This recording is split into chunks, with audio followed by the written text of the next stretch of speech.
This is Baxter. Baxter swam a little bit, and today, after his swim, we're going to spoil him rotten a little bit. Oh, thank you.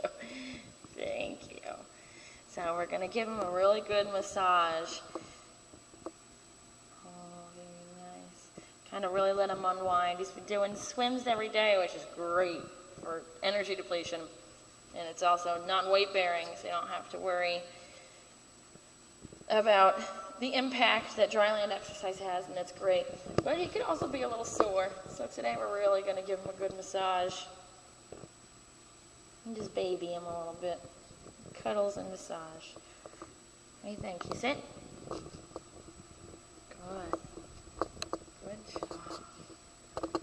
Thank you. I know, you're smelling for more cookies, huh? Good job.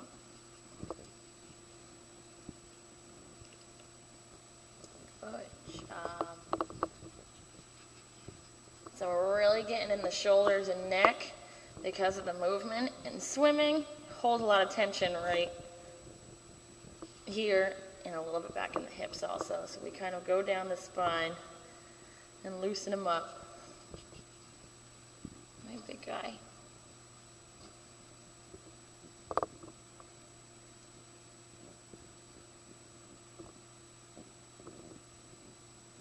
You can tell when he likes them. That tail stops moving. He gets real still and usually looks up to the ceiling. Good boy. What do you think? Ready to finish up? Come here. Let's say bye. Oh, good job.